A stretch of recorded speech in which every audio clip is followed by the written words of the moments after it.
கடையில் கிடைக்கிற மாதிரியே நல்லா கிறிஸ்பியாக மொறுமொறுன்னு கலர் சேஞ்ச் ஆகாமல் வீட்லேயே எப்படி ஈஸியாக தட்டை செய்யலான்னு தான் பார்க்க போகிறோம்.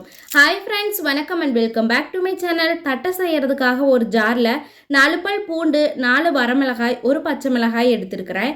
உங்களோட காரத்துக்கு தகுந்த மாதிரி இதை கூட்டவோ குறைக்கவோ செஞ்சுக்கலாம். இதை கொரகொரப்பாக அடிச்சுட்டு ஒரு பவுலில் சேர்த்திக்கலாம். இது கூடவே கருவேப்பிலையை சின்ன சின்னதாக கட் பண்ணி அதையும் சேர்த்திக்கிறேன். இது கூட நல்ல வெதுவெதுப்பான தண்ணி, உப்பும் சேர்த்திக்கலாம். இது எல்லாமே நல்லா மிக்ஸ் ஆகிற மாதிரி ஒரு டைம் கலந்து விட்டுக்கலாம்.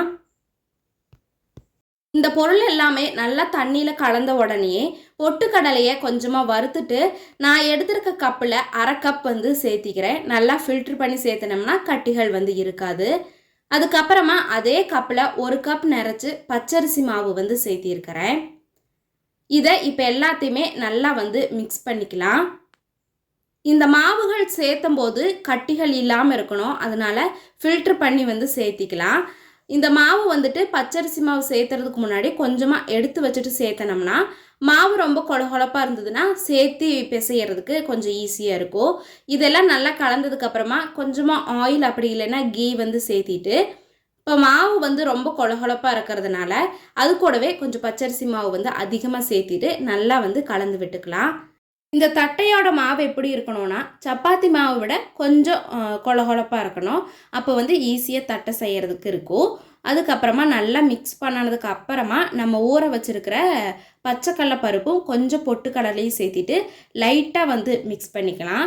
ஏன்னா ரொம்ப மிக்ஸ் பண்ணணும்னா இது ஒரு மாதிரி கட்டி கட்டியாக இருக்கிற மாதிரி இருக்கும். அதனால் லைட்டாக எல்லா பக்கமும் படுற மாதிரி மிக்ஸ் பண்ணிவிட்டு ஒரு பிளாஸ்டிக் ஷீட் அப்படி இல்லைன்னா எண்ணெயோட கவரு இது மாதிரி வாழை இலை கூட யூஸ் பண்ணிக்கலாம். 2 சைடு நல்லா ஆயில் அப்ளை பண்ணிவிட்டு இது மாதிரி குட்டி குட்டி பால்ஸ் உள்ளே வச்சுட்டு நம்ம க்ளோஸ் பண்ணிடலாம்.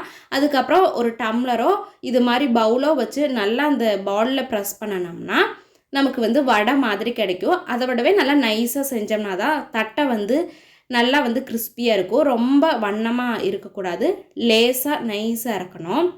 இப்போ செஞ்சு வச்சுருக்கிற தட்டை எல்லாத்தையுமே நல்லா சூடான எண்ணெயில் போட்ட உடனே இது மாதிரி மேலே வரும். நம்ம போட்ட அடுத்த செகண்டே அது மேலே வந்துருச்சுன்னா நல்லா கிறிஸ்பியாக இருக்கும். தட்டை உடஞ்சி போகாமல் இருக்கணும்னா போட்ட உடனேயே நம்ம திருப்பக்கூடாது. ஒரு 5 மினிட்ஸ் நம்ம அப்படியே விட்டோம்னா ஒரு சைடு நல்லா வெந்துடும், கிறிஸ்பி ஆயிரும். அதுக்கப்புறமா திருப்பி விட்டோம்னா இன்னொரு சைடு வெந்துடும். இது நல்லா வெந்து வந்துருச்சுன்னா இந்த சவுண்டெல்லாம் அடங்கிடும். நல்லா கலருமே ப்ரௌன் கலர் ஆயிரும். நான் இப்போ வீடியோவில் காமிக்கிற மாதிரியே. அதுக்கப்புறமா எடுத்து இது மாதிரி ஆறுனதுக்கப்புறம் உடச்சி பார்த்தோம்னா கடையில் கிடைக்கிற மாதிரியே சூப்பர் டேஸ்ட்டாக கிறிஸ்பியாக இருக்கும். ட்ரஸ்ட்டுமே கண்டிப்பாக நீங்கள் செஞ்சு பாருங்கள், எல்லாருக்குமே ரொம்ப பிடிக்கும். வீடியோ பிடிச்சிருந்துன்னு நினச்சிங்கன்னா லைக் அண்ட் சப்ஸ்கிரைப் பண்ணிக்கோங்க. தேங்க்ஸ் ஃபார் வாட்சிங்.